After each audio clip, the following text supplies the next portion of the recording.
Shalom, selamat malam Bapak Ibu, Saudara yang terkasih dalam Kristus. Apa kabar semuanya? Salam, baik kabarnya. Puji Tuhan ya. Ya, saya bukan Esther Kandau dalam versi pria, bukan. Ya, saya Mas Polin Raharja. Pasti pada kaget gitu ya. Wah, Bu Esther malam ini. Haleluya, begitu ya. Saya juga waktu ditelepon sama Bu Yulia, Olin minta tolong apa gitu ya. Untung puji Tuhan hari ini saya pass off gitu. Jadi saya pikir ya udah oke, nggak ada masalah ya. Terima kasih. Senang boleh ketemu lagi dengan semua PDHKY yang udah kumpul. Hari ini banyak ya. Berarti PDHKY sudah go internasional, go overseas. Bener nggak kira-kira kalian sama Ci Yuli? Haleluya. Tante Jul yang jawab itu. Baik, Bapak Ibu saudara terkasih. Saya memperkenalkan diri dulu deh. Nama saya adalah Mas Polin Raharja. Ya, karena saya lihat di sini banyak yang ada yang dari Bandung. Saya nggak bisa keliling screen deh gitu ya. Ada yang dari Bandung, ada juga yang dari Jakarta gitu ya. Um, Mungkin ada yang belum pernah ketemu, belum pernah kenal. Jadi saya nggak kepengen dipanggil Mas, memang namanya udah Mas Polin dari sananya gitu ya. Dan saya udah berkeluarga, istri satu, anak tiga. Saya jangan dibalik-balik, kalau nggak istri saya juga lagi dengerin, dia bisa ngoceh panjang lebar habis ini. Ya, mau panggil saya dengan Olin boleh, mau panggil saya dengan Mas Polin boleh. Kalau yang masih ada yang muda gitu mau panggil saya Om boleh. Anak-anak saya juga udah besar gitu ya. Cuman kalau panggil Om ya Om Olin boleh. Jangan Om Polin, kan Om Polin agak aneh ya dengarnya. Baik, Bapak Ibu saudara yang terkasih, wah senang banget nih boleh ketemu dengan Anda semua. Nah, eh, PDHKY awal bulan ini start satu kegiatan yang buat saya luar biasa. Ya, 1 September dimulai itu mengenai membaca kitab suci. Ya, waktu kemarin ini saya ada sempat ngobrol dengan Lian, kok saya panggilnya Kok Lian gitu ya, karena di sini ada 2 Lian, yang satu Ci Lian, yang satu Kok Lian. Ya, jadi saya manggilnya Kok Lian. Kok nggak kalau saya panggil Lian, dua-duanya nyaut lagi, entar saya yang salah. Ya, kalau saya salah dikoreksi ini. Kemarin saya sempat ngobrol dengan Kok Lian gitu ya, saya tanya tujuannya apa sih suruh membaca kitab suci begitu ya. Ternyata dia dengan sangat semangat dia katakan demikian. Tujuannya adalah menyemangati setengah maksa kayaknya gitu ya, untuk membaca kitab suci 2 bab 1 hari dengan tujuan bahwa Anda dan saya dan siapapun yang mau baca semakin mengenal Tuhan Allah kita gitu ya, yang nantinya setelah di dalam perjanjian baru Allah yang Anda dan saya kenal kita sembah dalam nama Yesus Kristus begitu ya. Nah, buat saya saat ini saya ingin menyemangati Anda lagi gitu kira-kira ya. Kenapa saya katakan demikian? Saya mau skip dulu sebentar. Ada yang tahu nggak Selasa kemarin ada apa? Pendalaman iman Pendalaman iman apa? tentang kitab Kejadian. Kitab Kejadian gitu ya. Ada satu komunitas di CIC yang juga luar biasa, yang udah capek-capek nyiapin yang namanya 4 pertemuan yang kita akan diadakan setiap hari Selasa mengenai kitab suci. Jadi berusaha semua ini tentang kitab suci. Kenapa? Karena bulan September adalah bulan kitab suci. Begitu ya. Dan yang luar biasa sekali, kemarin Pastor Suroto itu chaplain kita, menjelaskan bahan 1 tahun, kira-kira begitu ya, paling nggak 1 semester begitu ya, kalau sekolah gitu ya, dipadetin hanya dalam waktu 1 jam, saudaraku. Ya, luar biasa sekali. Beliau memberikan semacam run through yang udah ada linknya di YouTube. Kalau lihat nanti bisa bagikan begitu ya. Tetapi ada yang menarik. Ada yang menarik sekali gitu ya, bahwa dikatakan di sana kurun waktu dunia diciptakan itu kan ratusan ribu tahun, begitu ya. Tetapi kitab suci Perjanjian Lama, ada yang masih ingat nggak? Septuaginta dalam bahasa Yunani. Romo Suroto menekankan sekali gitu ya. Kapan mulai ada? Yaitu abad 3 sebelum Masehi. Bayangin, abad 3 sebelum Masehi, 300 tahun sebelum kurang lebih sebelum Yesus lahir. Ada yang namanya Perjanjian Lama dalam teks bahasa Yunani yang kita kenal dengan istilah Septuaginta. Kemudian bahasa Latinnya itu baru muncul kapan? Abad 4 sesudah Masehi. Jadi 700 tahun kemudian baru ada yang namanya kitab Vulgata dalam bahasa Latin. Yaitu yang waktu itu uskupnya saya lupa, Pausnya saya lupa, yang pasti yang ditugaskan nulis itu adalah Santo Hieronymus, Jerome kalau dalam bahasa Inggrisnya. Vulgata abad keempat sesudah Masehi, tahun 405 tepatnya. Baru disahkan seluruh kanon kitab suci Perjanjian Lama, Perjanjian Baru Gereja Katolik itu tahun 1500 something, begitu ya. Ada yang ingat kapan LAI dan LBI menulis dalam bahasa Indonesia, diterjemahkan ke bahasa Indonesia? Ada yang ingat? Enggak. Agak ingat? Aduh, ada Romo Suroto nggak di sini? Selfie jangan kasih tahu beliau ya, tadi sedih. Padahal kemarin dibahas tuh, ya, tahun 1972. Saya ulang, Septuaginta 300 sebelum Masehi, minus 300. Bangsa Indonesia kita menerima kitab suci dalam bahasa Indonesia tahun berapa? 1970. 2270 tahun, saudaraku. Nggak heran kalau orang Katolik itu konon dulu, tapi kalau di PDH kayak jago-jago lah baca kitab sucinya gitu ya. Dikatakan bahwa orang Katolik itu jarang mau baca kitab suci. Ya. Jarang gitu. Alasannya banyak gitu ya. Tebel lah, repot lah, susah lah. Gitu. Saya sih untung Romo Suroto nggak ada di sini gitu ya. Saya pengakuan dosa aja deh. Saya juga benci baca-baca namanya Perjanjian Lama, pusing kepala, nggak ngerti, banyak pertanyaan. Adam sama Hawa, 2 kan? Kalau deh, ini kawin, punya anak 2, yang 1 mati. Loh, kawin sama siapa lagi? Loh, ini anak dari siapa? Itu kemana ya? Wah, nggak nempel semua, berantakan, buang, percuma. Enakan baca tentang Yesus, Perjanjian Baru. Enak dong, jelas gitu ya. Nah inilah dia. Kemarin Romo Suroto udah jelasin. Refleksi iman, bukan buku sejarah. Begitu ya Bapak Ibu Saudara saya. Jadi saya tuh benar-benar seneng banget gitu ya namanya. Belakangan ini kita semua mulai semangat lagi. Dan lihat kalian tuh begitu nyemangatin lagi. Dan akhirnya Anda dan saya pun juga mengatakan 2 bab 1 hari itu dalam 1 tahun 10 bulan Anda dan saya akan selesai 1 Alkitab. Gitu ya. Kadang-kadang kita mesti teleng juga sih saudaraku. Gitu ya. Nah, kebiasaan ini menurut saya bagus. Gitu ya. Saya membiasakan, tapi kalau saya juga nggak biasain, nggak 2 bab terus terang. Saya hanya ikutin bacaan harian. Karena kan gereja kita kan punya bacaan harian tahun A, tahun B, tahun C, betul? Terus ada tahun genap, tahun ganjil. Ya, tahun ini tuh ada tahun B, makanya Injilnya tuh kalau hari Minggu Injil Markus.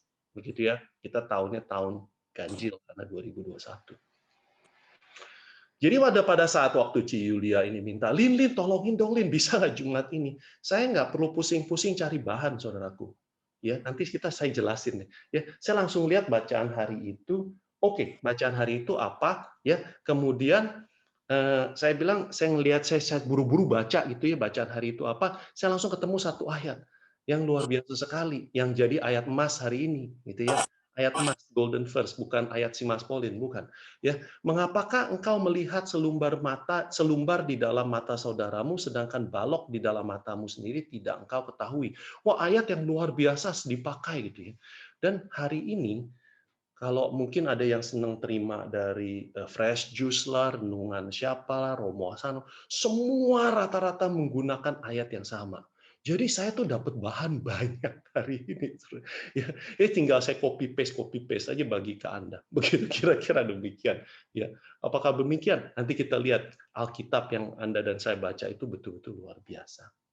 Ya. Nah, pada saat itu, setelah itu yang menarik lagi, sebelum saya masuk ke bahannya, saya kan kerja di IKEA. Hari ini kita tuh IKEA tutup. Semua pindah ke fulfillment. Jadi saya tugas yang tadinya di sales, mesti tugas sekarang tuh angkat-angkat barang, picking, bantuin click and collect dan segalanya gitu. Hari itu gue capek setengah mati gitu ya, habis jalan berapa kali gitu bolak-balik depan belakang gitu kan. Gue capek terus satu pas dapat WhatsApp gitu ya, saya baca si Yulia ngasih lihat itu, Olin, e-flyersnya kayak begini, gambar yang Anda lihat. Mungkin bisa di iniin teman-teman, bisa dikasih lihat itu e-flyersnya gambar orang ngaca gitu ya. Saya serta-merta begitu ngelihat gambar itu, saya langsung stop, saya cekakakan. Gitu. Saya ngakak gitu, karena apa? Karena gambarnya lucu banget. Gitu ya. Saya langsung bilang, wah keren banget nih. By the way, ini si Ko Julius yang bikin, luar biasa sekali. Gitu, ya. Saya ngakak, hati saya gembira. Hati yang gembira bikin saya semangat kerja hari itu, Bapak Ibu Saudara. Saya mau mulai. Hati yang gembira membuat orang semangat. Hati yang bersuka cita, hati yang bersyukur, membuat tulang-tulang yang lemah, tulang-tulang yang lesu, mendadak mendapat energi. Hati yang suka cita dan bersyukur, membuat Anda dan saya dikuatkan. Ya, coba kita lihat bacaan hari ini. Bacaan hari ini itu bacaan pertamanya diambil dari apa? Surat Rasul Paulus kepada Timotius. Tolong dong yang tadi kan si Kolian bilang ada yang bisa bantuin tulisin. Nah, ini dia. Diambil dari surat Rasul Paulus pada kepada si Timotius bab 1 ayat 1 sampai 2, 12 sampai 14. Saya bacakan deh ya. Dari Paulus, Rasul Kristus Yesus menurut perintah Allah, Juru Selamat kita, dan Kristus Yesus dasar pengharapan kita. Kepada Timotius, anakku yang sah di dalam iman, kasih karunia, rahmat, dan damai sejahtera dari Allah Bapa dan Kristus Yesus Tuhan kita menyertai engkau.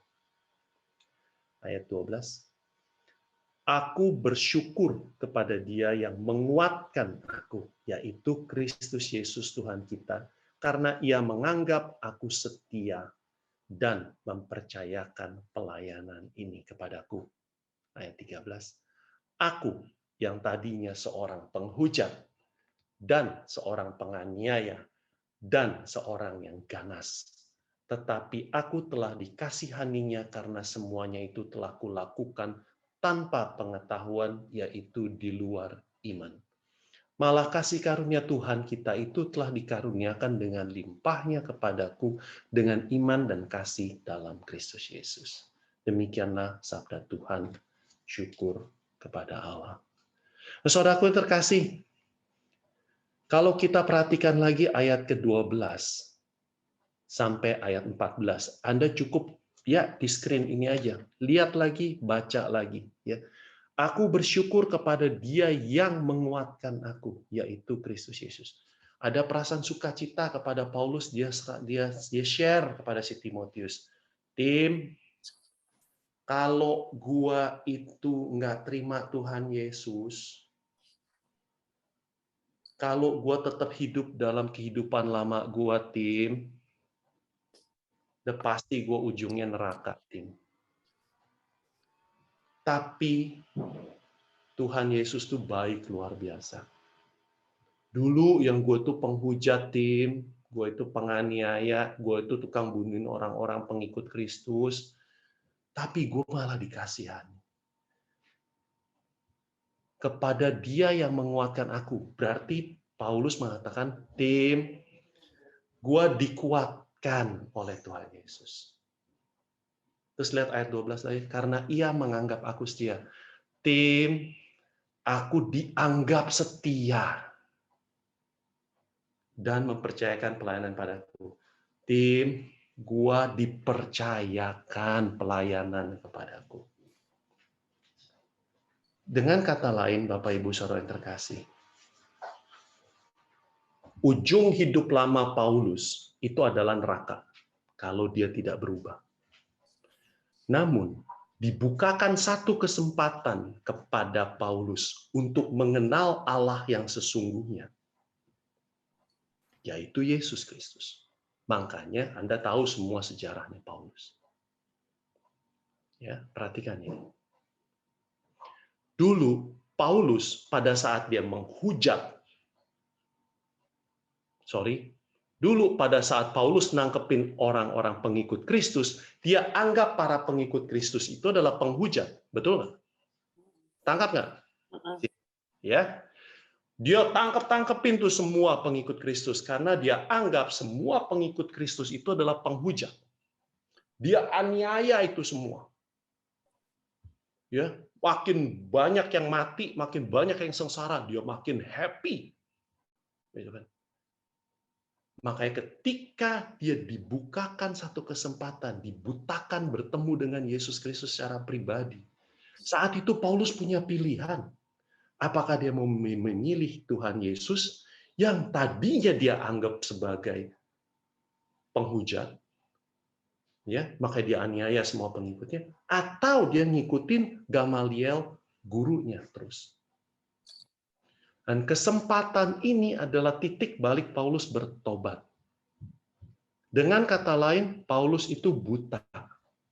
Buta bukan hanya karena dibutakan bertemu dengan Yesus, tetapi Paulus buta karena dia tidak mengerti siapa Allah yang sebenarnya. Tangkap Bapak Ibu Saudara terkasih. Itu sebabnya Paulus berkata pada Timotius, aku bersyukur aku diberi kesempatan, aku mengalami hidup pribadi bersama Yesus. Aku ambil ini, aku putuskan untuk mengikuti dia. Aku dikuatkan. Aku dianggap setia. Aku dipercayakan pelayanan yang luar biasa ini. Yang aktif siapa? Hebatnya Paulus? Bukan. Yang aktif ya Yesus Kristus dalam kuasa Roh Kudus yang Paulus terima, yang Anda dan saya terima. Orang biasa berubah total. Sekali lagi, Paulus tadinya buta. Pegang ini, karena inilah yang akan menjadi benang merah dengan Injil yang Anda dan saya akan baca hari ini. Gitu ya. Paulus buta. Kenapa? Dia pikir dia ngikutin ajaran yang lama, muridnya Gamaliel. Semua pengikut Kristus itu adalah penghujat, makanya harus kita tangkap, kita aniaya. Dia salah.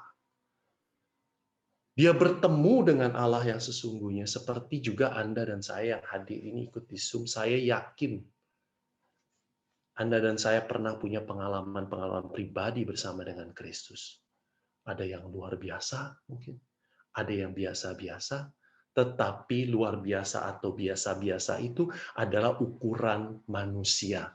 Pengalaman pribadi bersama Kristus dalam diri setiap orang, itu adalah pengalaman luar biasa. Kita seringkali mendengar, oh aku mengenal Yesus karena aku sembuh dari kanker. Oh aku mengalami Yesus karena aku dibebaskan dari hutang atau apapun. Itu luar biasa. Luar biasa. Tapi ada juga yang, oh aku mengalami Kristus karena hal-hal sederhana. Aku bisa mencintai Kristus dan bersyukur kepada Dia karena aku masih dikasih kesempatan untuk hidup, untuk berubah. Hal-hal sederhana, saudaraku. Jalanan kecil. Kenapa ditaruh di Ya, thank you. Dengan kata lain dalam bacaan pertama, Timotius diingatkan oleh Paulus, marilah kita bersyukur seperti aku bersyukur, Tim. Dengan aku bersyukur, dengan aku menerima dia, walaupun aku dianiaya, kita tahu perjalanan Paulus. Walaupun aku mengalami sengsara, aku ditimpukin sampai semua orang pikir aku mati. Tapi ketika para murid mengelilingi Paulus, apa yang terjadi? Paulus bangun. Masuk penjara, buka pintu. Pengalaman-pengalaman banyak yang luar biasa. Dan Paulus terus menjalaninya pelan-pelan. Dengan terus bersyukur, dia juga bingung kok dia punya kekuatan yang baru lagi.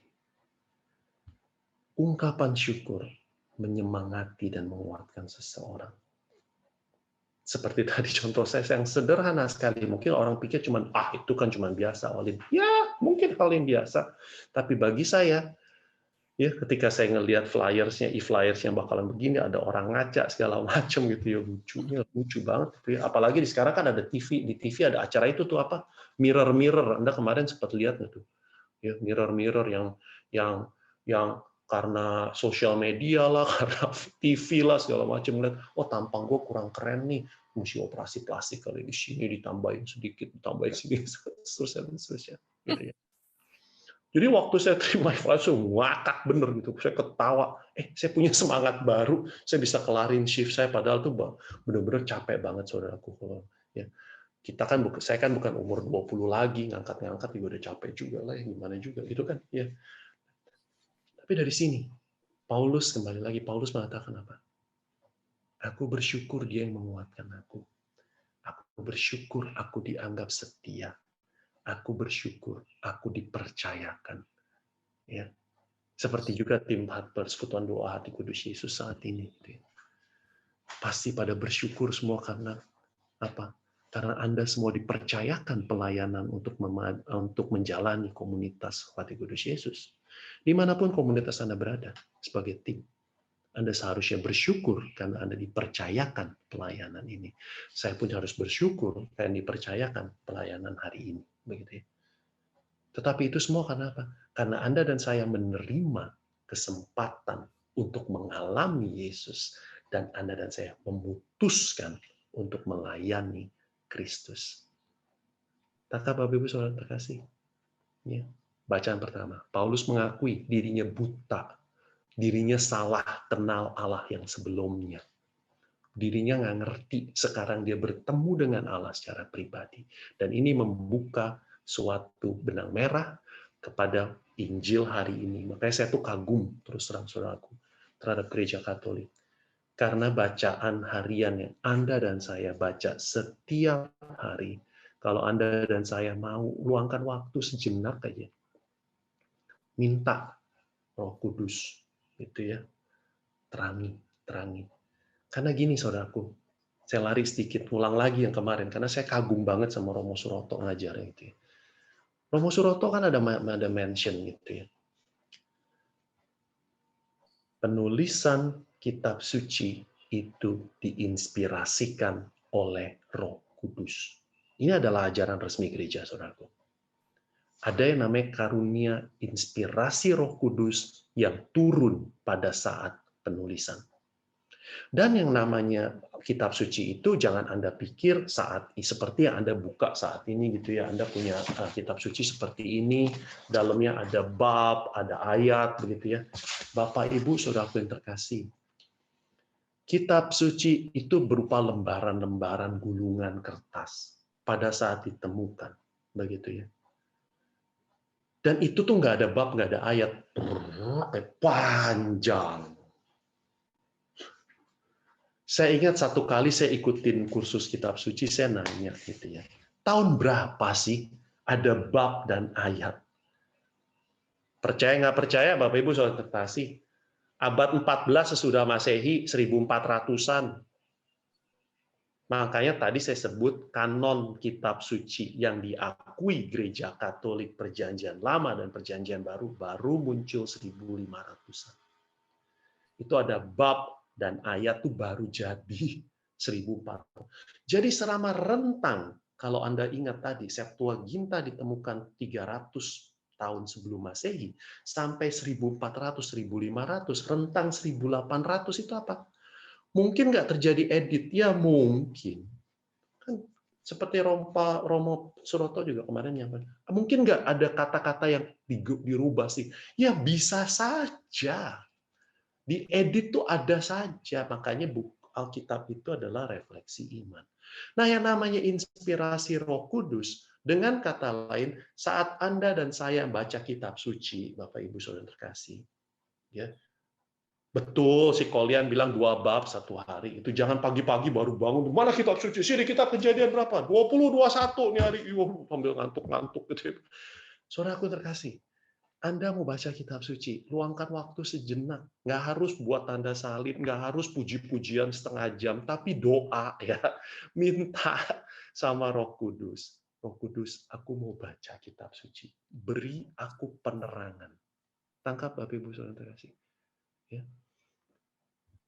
Kenapa saya mengatakan ini penting? Karena ketika Anda dan saya membaca 3 bacaan atau 2 bacaan harian, Anda dan saya diterangi oleh kuasa Roh Kudus bisa mulai menangkap. Baca aja ulang, baca ulang, baca ulang. Seperti saya juga baca ulang gitu ya. Akhirnya Tuhan juga membukakan satu benang merah. Kenapa gereja itu menempatkan bacaan pertama hari ini dengan bacaan Injil hari ini? Pasti ada benang merahnya, saudaraku. Luar biasa sekali. Ya. Coba sekarang kita lihat, kita mau buka Injilnya. Injilnya itu adalah dari Injil Lukas bab 6 ayat 39 sampai ayat 42. Nah, ya. Ada yang mau bantu saya bacain Injil besok? Yesus mengatakan pula suatu perumpamaan kepada mereka. Dapatkah orang buta menuntun orang buta? Bukankah keduanya akan jatuh ke dalam lubang? Seorang murid tidak lebih daripada gurunya. Tetapi barang siapa yang telah tamat pelajarannya akan sama dengan gurunya. Mengapakah engkau melihat selumbar dalam mata saudaramu, sedangkan balok di dalam matamu sendiri tidak engkau ketahui? Demikianlah sabda Tuhan. Oh, masih ada. Masih ada. Bagaimanakah engkau dapat berkata kepada saudaramu, saudara, biarlah aku mengeluarkan selumbar yang ada di dalam matamu, padahal balok yang di dalam matamu tidak engkau lihat? Hai orang munafik, keluarkanlah dahulu balok dari matamu, maka engkau akan melihat dengan jelas untuk mengeluarkan selumbar itu dari mata saudaramu. Demikianlah sabda Tuhan. Inilah Injil Yesus Kristus. Ya, demikianlah sabda Tuhan. Terpujilah Kristus. Nah, saudaraku yang terkasih, inilah Injil yang Anda dan saya baca hari ini. Gitu ya. Tadi bacaan yang pertama dari Paulus ke Timotius, dan ini Injil. Yesus mengatakan suatu perumpamaan pada mereka, dapatkah orang buta menuntun orang buta? Ya, make sense sih. Jelas dong ya. Benar nggak ya? Harafiah kan? Ya kan? Nggak bisa. Bukankah keduanya akan jatuh dari lubang? Nah, coba Anda baca lagi ayat ini. Baca lagi. Terus coba Anda renungkan dengan surat pertama tadi, bacaan pertama tadi. Timotius. Rasul Paulus kepada Timotius. Tim, dulu tuh aku penghujat, aku tuh penganiaya, aku banyak buat kesalahan.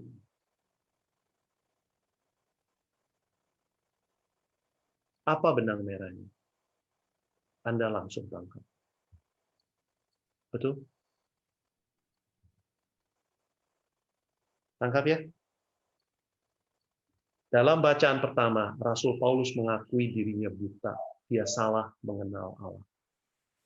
Momen ini, Injil Lukas, dalam babnya yang ke-6, itu adalah menjelaskan, dia momen-momen kurang lebih kalau menurut Injil Lukas, ini kurang lebih setelah khotbah di bukit, kira-kira demikian. Begitu ya. Sebelum banyak Yesus melakukan banyak mukjizat-mukjizat. Gitu. Tapi dia sudah melakukan beberapa mukjizat, tapi belum terlalu banyak. Gitu. Dan ini setelah dia khotbah di bukit. Dia sudah pilih 12 rasul, kemudian dia habis selesai memilih 12 rasul, dia melakukan khotbah di bukit, pengajaran pertama, kalau menurut Injil Matius. Gitu ya. Nah, di sini momen dia menjelaskan, gitu ya. Jangan salah langkah. Akulah Allah yang sebenarnya. Kalau selama ini kalian itu dipimpin oleh orang yang buta, ya kalian akan nyusup. Paulus juga mengakui dirinya buta karena dirinya tidak mengenal. Tapi begitu dia mengenal Allah yang sebenarnya, dia tidak lepaskan kesempatan itu. Tangkap Bapak Ibu saudara terkasih. Inilah benang merah bacaan pertama dengan bacaan Injil. Di mana ketika Anda dan saya pada saat ini diminta mengambil suatu keputusan. Gitu. Jangan lagi ragu. untuk mengikuti Tuhan Yesus. Ya. Nah, ketika saya membaca ini, saudaraku yang terkasih, sebenarnya bukan saya yang kasih tema pada hari ini. Ngaca sebelum bicara itu bukan saya. Tetapi apa? Iya, bacaan harian hari ini, Bapak Ibu Saudara terkasih. Inilah refleksi diri kita. Ya. Jadi kalau dengan kata lain, kalau kita sudah mengikuti Allah yang sesungguhnya, Anda dan saya dibukakan akan pengajaran yang sebenarnya. Yesus kan mengatakan dalam Injil Yohanes, mengatakan apa? Akulah jalan dan kebenaran dan hidup. Tidak ada satupun yang sampai rumah Bapa tanpa melalui aku. Ya. Nah, habis ini pasti ada yang nanya, Olin, kalau gitu orang non-Katolik, non-Kristen masuk surga nggak? Ya kan? Jadi pertanyaan yang sering banget ditanyakan gitu ya. Saya mengatakan, ya bisa aja, karena Konsili Vatikan kedua kan mengatakan, bukan mustahil ada orang non-Kristen, non-Katolik sampai rumah Bapa. Kenapa? Karena dalam hidupnya dia melakukan kasih. Orang yang melakukan kasih berarti dia melakukan karakter Yesus. Ya, ketika orang ini meninggal, karakternya dicocok-cocokkan. Ukuran yang engkau pakai untuk mengukur saudaramu di bumi akan kupakaikan kepadamu. Jika engkau mengukur, gampangnya, misalnya, saya mengukur, si Rudi nih, orangnya males, tampangnya kayak begini, pasti males, begitu kan? Ya. Nah, pada saat saya meninggal, Tuhan Yesus lihat, Lin, sini, tampang lu kayak begini, Lin, lu mah pasti males. Kenapa? Saya bilang, kagak, saya nggak malas Tuhan Yesus. Tuh, lihat waktu saya kerja di IKEA. Saya ngangkat-ngangkat begitu banyak. Tapi Yesus bilang apa? Bukan soal kerjaan lu.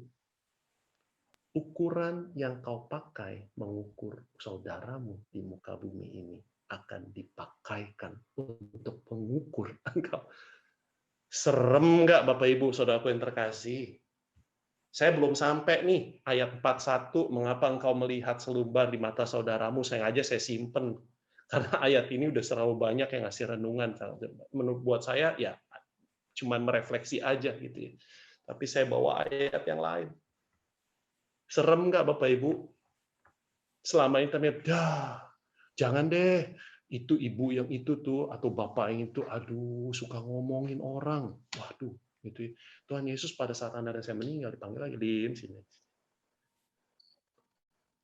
Lu tuh tukang ngomongin orang. Kagak Tuhan, enak aja. Saya nggak pernah ngomongin orang. Oh iya? Kita nggak bisa ngumpet, Bapak Ibu saudara terkasih.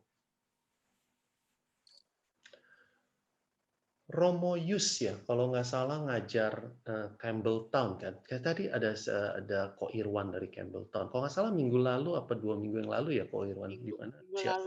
Minggu lalu ya. Si Campbelltown kan mengundang Romo Yus memberikan pengajaran mengenai kehidupan setelah kematian, kurang lebih begitu kan. Ya, di mana di sana itu menarik sekali begitu kan. Dan Romo Yus menyatakan bahwa ada yang namanya 2 kali namanya pengadilan, saudaraku. Ada yang namanya pengadilan khusus dan pengadilan umum. Pengadilan khusus itu apa? Pengadilan khusus itu adalah ketika Anda dan saya meninggal. Kapan? Nggak ada yang tahu. Berarti bisa besok nih? Bisa. Waduh, gua nggak siap. Ya memang itulah dia. Hari Tuhan datang bagaikan pencuri, tidak akan ada yang tahu. Tinggal Anda dan saya harus siap, sedia setiap saat. Dan kalau kita gabungkan ini semua, sedia setiap saat, kemudian ukurannya engkau pakai untuk mengukur saudaramu, akan dipakaikan kepadamu.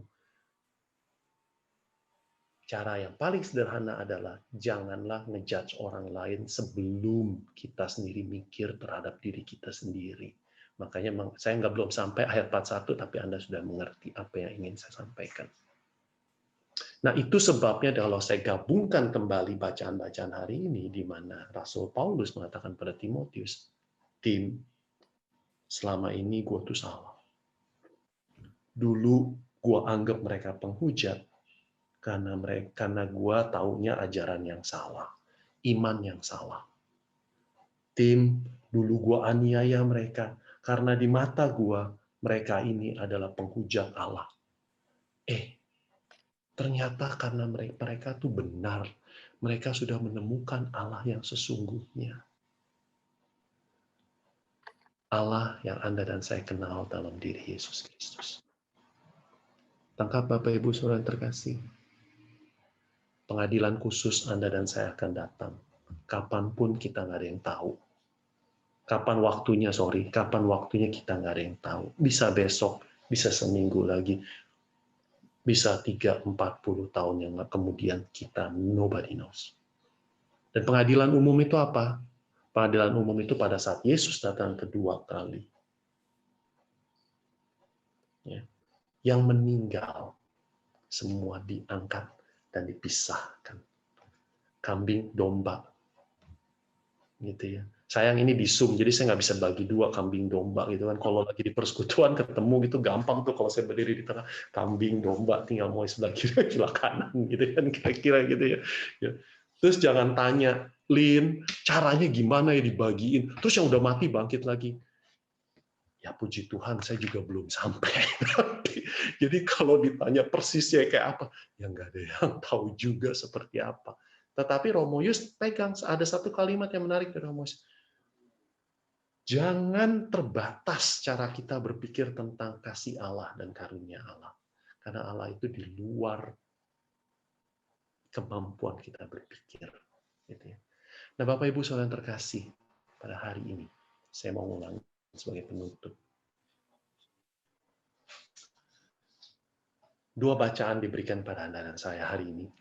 Rasul Paulus suratnya kepada Timotius dan memberikan satu pengakuan iman betapa siapa dia sebelumnya, bagaimana ketika dia mempunyai satu kesempatan mengalami Yesus, dia dipulihkan, dia dipakai dengan cara luar biasa, dan semakin dia bersyukur kekuatan dari Tuhan itu semakin bertambah lagi, sehingga dia mampu melalui perjalanan hidupnya sampai waktunya tiba dia meninggal mati.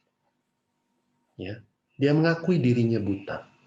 Karena itu dia terlalu gampang ngejudge pengikut Kristus. Terlalu gampang. Dia menghujat ini salah, dan salah.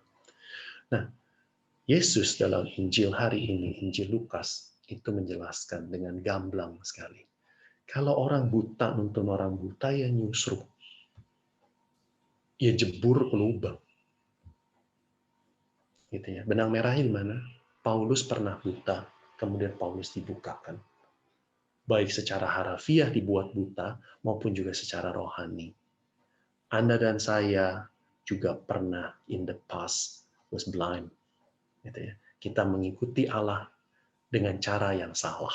Mungkin kita tahu Yesus, tapi tidak pernah Yesus itu di hati kita. Yesusnya di sini, atau Yesusnya di belakang, Yesusnya di gereja. Gitu ya. Tidak pernah muncul dalam iman kita, Anda dan saya, sehari-hari. Tangkap Bapak Ibu Saudara terkasih. Tetapi hari ini Anda dan saya diingatkan. Ambil langkah seperti Paulus. Sehingga pada saat Anda dan saya meng-guide atau membimbing orang-orang di sekeliling Anda dan saya, anak-anak kita, saudara-saudara kita, sahabat-sahabat kita di persekutuan, mereka tidak lagi melihat orang buta, tetapi mereka melihat Yesus hidup di dalam diri Anda dan saya.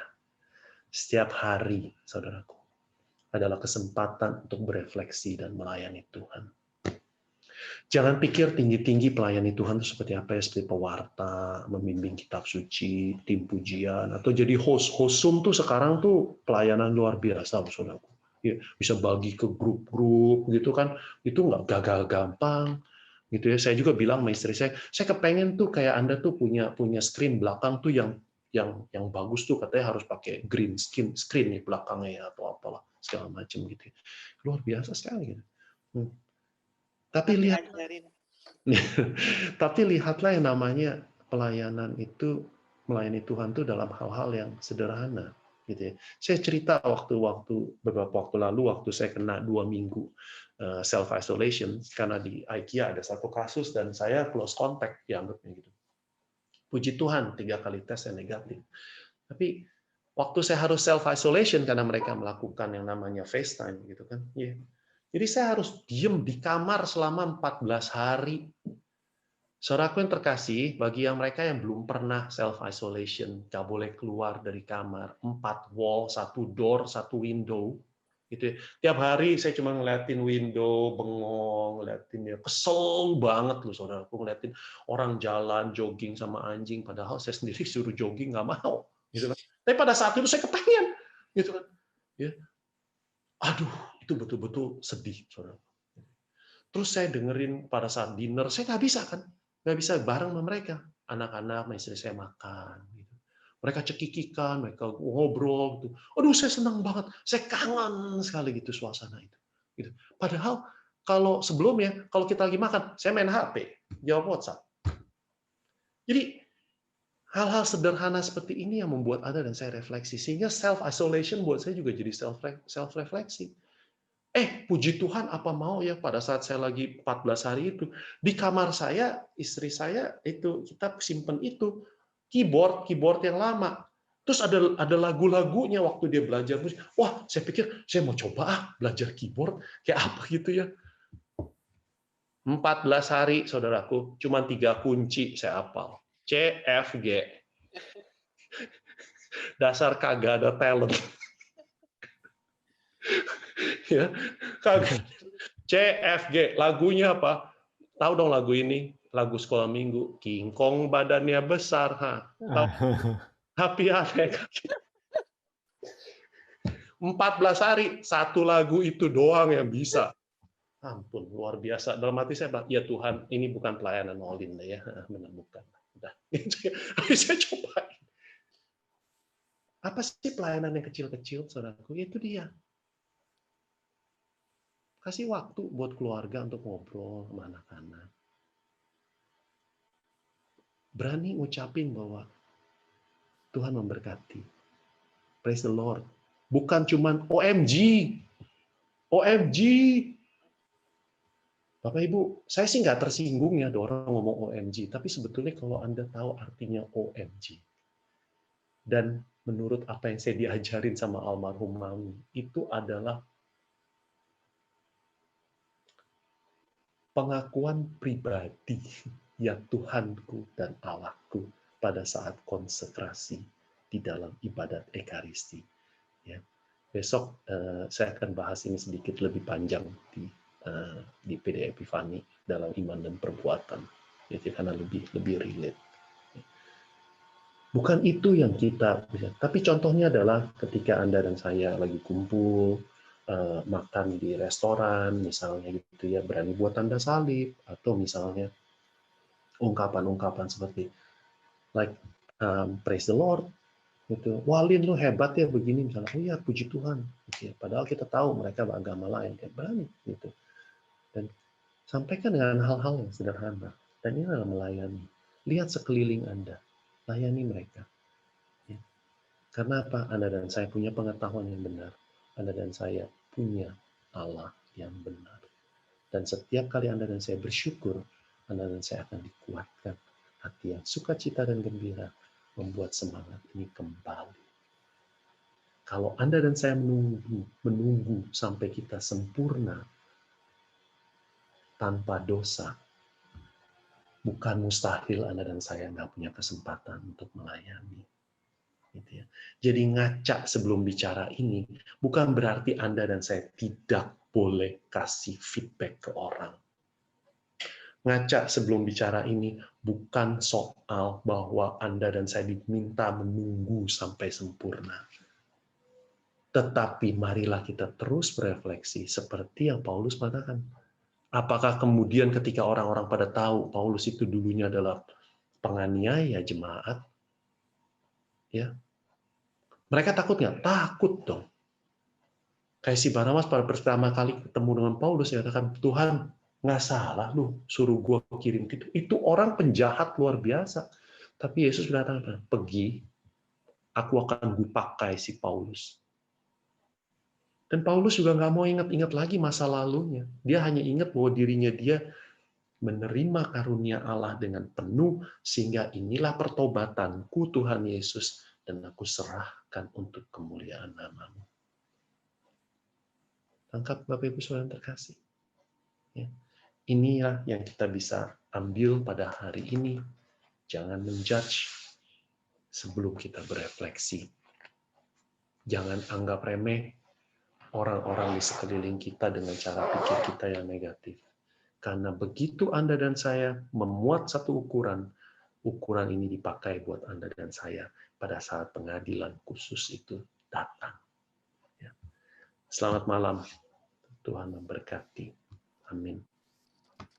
Amin. Makasih Colin untuk pengajaran di malam ini. Amin, amin. Dan Colin bisa bantu tutup dengan doa penutup sebelum kita bubaran? Yuk. Baik Bapak Ibu, Saudara terkasih dalam Kristus semua, puji syukur kita sudah sampai pada pertemuan sampai pada akhir dari pertemuan pada malam hari ini. Mari kita tundukkan kepala, kita mau bersatu di dalam doa. Allah Bapa yang Maha Kasih dan Maha Penyayang, aku bersyukur dan berterima kasih kepadamu Tuhan atas semua berkat-berkat-Mu, atas semua anugerah-Mu yang telah Kau limpahkan dalam hidup kami. Tuhan, saat ini kami juga mau saling membagikan berkat. Untuk itu, Bapak Ibu Saudara terkasih, mari kita arahkan tangan kita, mau satu tangan atau dua tangan ke arah kamera, dan kita mau imani secara rohani. Tangan ini adalah terbentang di atas setiap dari kita semua yang hadir di dalam ruang Zoom ini. Allah Bapa di dalam surga, pakailah tangan-tangan kami, yang pada saat ini kami mau bersatu di dalam doa untuk mohon curahan Roh-Mu, curahan berkat-Mu, kuasa-Mu turun buat sahabat-sahabat kami semua yang hadir di ruang Zoom ini. Bapa, jangan lihat dosa kami, tetapi perhatikanlah iman kami, iman gereja-Mu yang saat ini untuk mohon kuasa-Mu tercurah. Mari saudaraku, saat ini kita mau di dalam imajinasi iman kita, tangan kita membentang dan memberkati orang-orang yang kita cintai, orang-orang yang kita tahu di sekeliling kita yang mungkin saat ini sedang sakit, mungkin saat ini sedang mengalami luka di dalam hati, ada perasaan kecewa. Mari saudaraku, bayangkan di dalam imajinasi iman kita, Allah di surga tutup bungkus dengan kuasa darah suci-Mu setiap doa kami. Allah di surga, Tuhan Yesus tutup bungkus dengan kuasa darah suci-Mu setiap dari kami yang hadir di tempat ini dan hadir di dalam ruang Zoom ini. Terima kasih Tuhan untuk firman-Mu pada malam hari ini. Kami percaya kami memilih Engkau sebagai Tuhan dan Juru Selamat kami. Kami Kau beri kekuatan.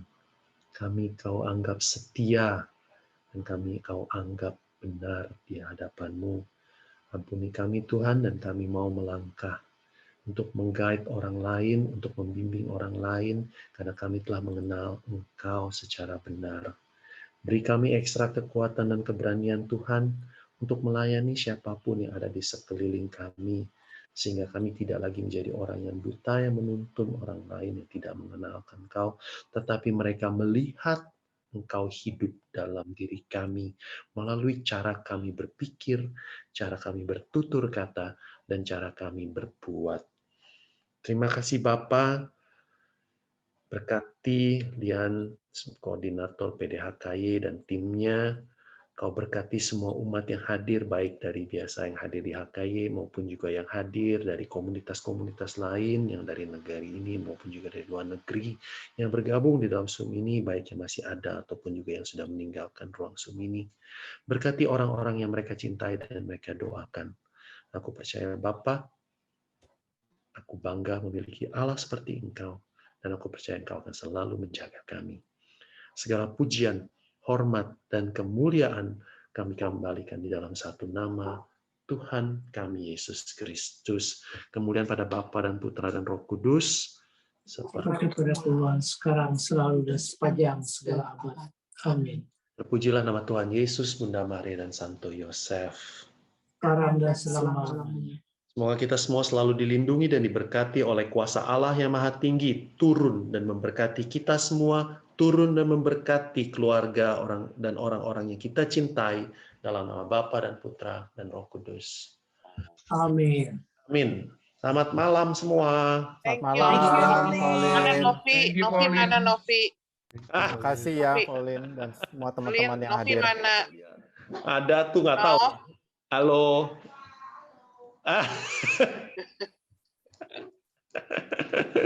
Thank you semua yang udah hadir, yang udah nyemangatin. Thank you ya Oli. Terima kasih Thank you semua. Thomas loh.